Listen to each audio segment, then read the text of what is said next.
Hey guys, welcome back to Ivy Rose Knows. I'll tell you what Ivy Rose knows. She sure does know way too much about Gypsy Rose's sex life and sexual fetishes.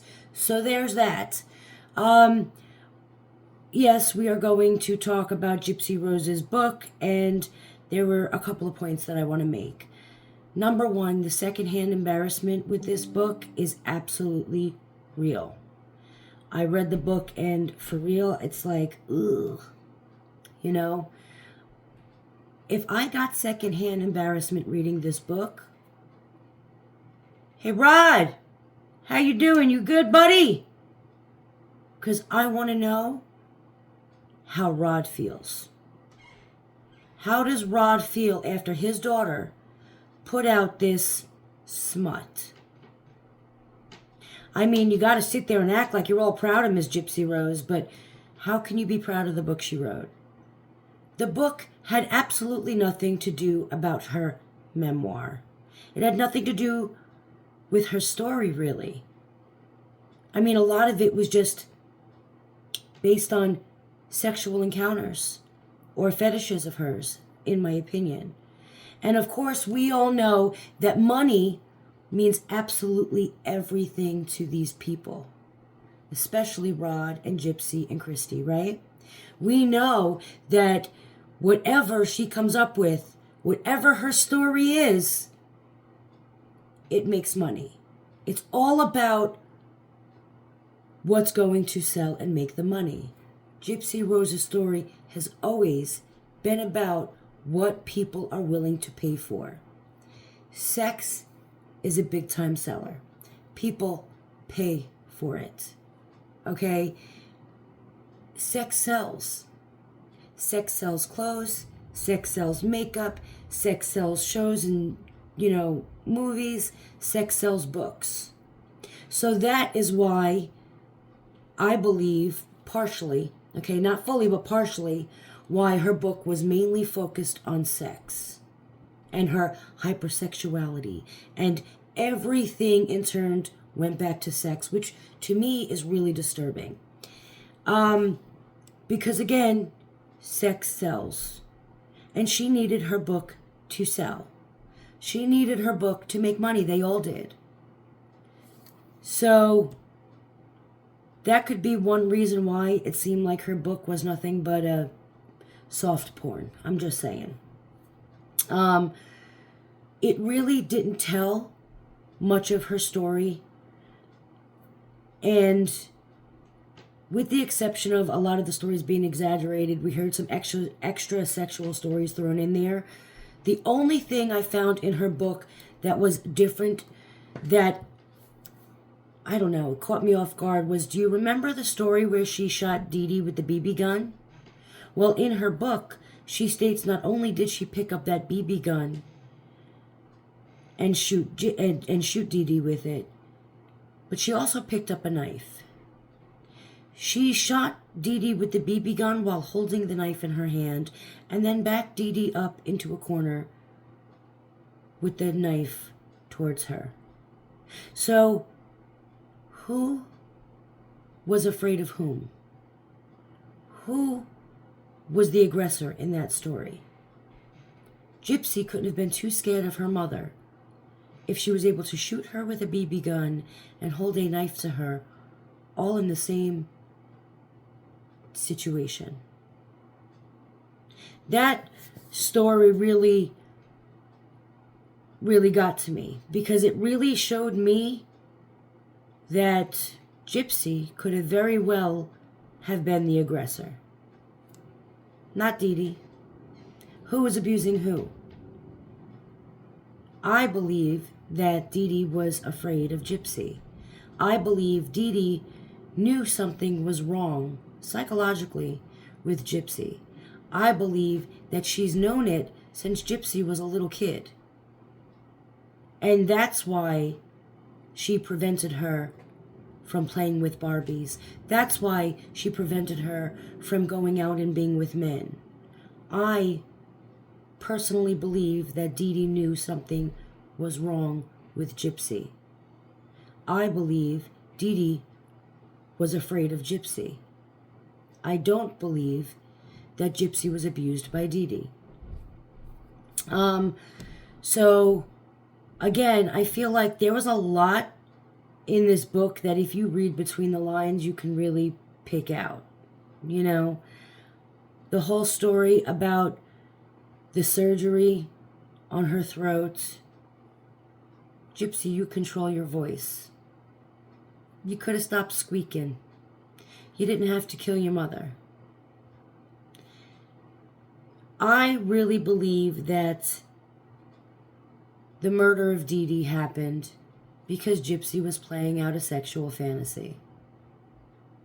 I believe that the interaction between her and Nick, the sexual role-playing, was a thing, but I believe it was Gypsy's thing.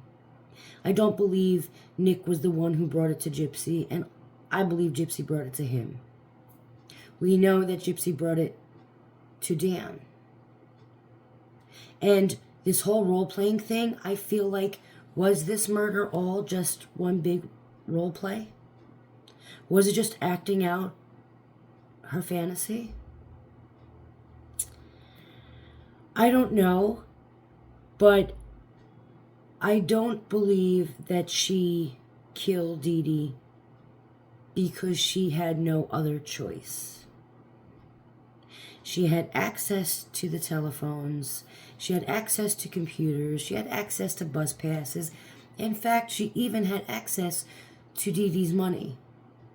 So she wasn't afraid. Oh, hold on one second, guys.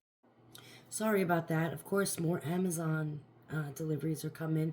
My husband's going to, man, he's going to be done with me. If looks could kill, I'd be a dead woman. Every time they come, he just gives me a deeper stare. Like, what am I doing? But let me go back to what we were talking about with Gypsy.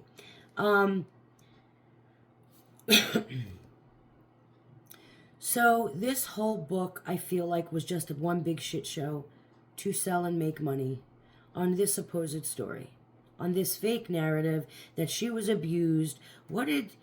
You know what I mean? She was raped. She sold her body for biscuits and gravy. Like, just wild stories. But, again, it's got to be for money. And how are they not embarrassed about it? I was embarrassed reading these stories. How is her family in such support of Gypsy writing this trash? Like, making up these stories, these disgusting stories.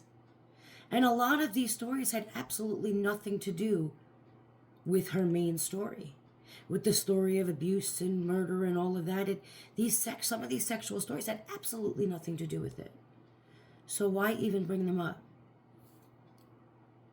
It makes no sense to me. But again, it's all about selling the book, making sure the book sells so the family gets the money for this story that they've spent so much time and effort making up. And that is why they're not embarrassed of it. Because I would be mortified. I would not allow my child to put a book out like that. You could have wrote that better. You could have gotten your point across a whole lot better than just acting like that or just writing these stories. Whatever plot she was trying to portray, whatever story she was trying to bring out there, could have been told in a different way. But again, sex sells. And they need money. They want the money from it. So that's why this book was written the way it was, I believe. I don't know how Melissa Moore wants to put her name on a book such as this. I just don't understand that. It's not a great piece of art. It's not some kind of novel that'll go down in history. Like, it was trash. It was absolute trash. And so, again, Melissa Moore, it's all about the money. And her notoriety. Who is she? Well, she's the daughter of a serial killer, so there's that. It's about making money on these fake stories. But, I don't know. It blows my mind that they let her get away with telling these stories. And, she doesn't care that it makes her look trashy. They don't care. It's all about making sure Gypsy Rose stays in the spotlight so money can be made. But what is she going to do when money can't be made anymore? What is she going to do when people stop listening? When there's no stories left for her to tell? She's running out of stories. You know, you've ruined so many lives with this book. Claude, her grandfather, like accusing him of sexually abusing her as a child. That man is going to die knowing that his own grandchild accused him of that. That's kind of sad. He's older right now. He's in his 80s. But he's going to die knowing that she let the world think that he is some kind of sexual abuser, some kind of pedophile. What about Dee Dee's sisters? Look what she continues to do to people. She continues to collect victims even to today. And it's so sad. Absolutely sad. So, I don't know. I just wanted to bring that up, that, you know what I mean? Like, again, the book, it wasn't about telling her story. There really was no story in there. We knew she was going to blame Dee Dee and Nick. So nothing really changed. You know what I mean? There was an over-dramatization of stories she already told. But why so sexual? Because sex sells. That's really my whole point of this whole thing. Was, you know what I mean? Other than the fact that I think she's obsessed sexually and has some crazy fetishes, and, you know, that's a psychological issue for her, in my opinion. Sex also sells, which is why Rod Christie and Melissa Moore let her get away with writing such a trashy book. I don't know. This is just what I think. This is just my thoughts on the matter. Let me know what you guys think in the comments. What do you think was the reason why it was so over-sexualized, the book? Let me know, and I'll be sure to get back to you. I do want to say thank you, everybody, for liking my videos, for watching my videos, and for subscribing to the channel. If you haven't subscribed and you're watching this video, please don't forget to subscribe. I really appreciate it. I am trying to grow this channel. Guys, go out there, get the information all for yourself. And again, we'll continue going over the book, but I really want to know what you guys think about her book being so sexual. Let me know in the comments, and I'll be sure to get back to you guys. Have a great day. Talk to you later.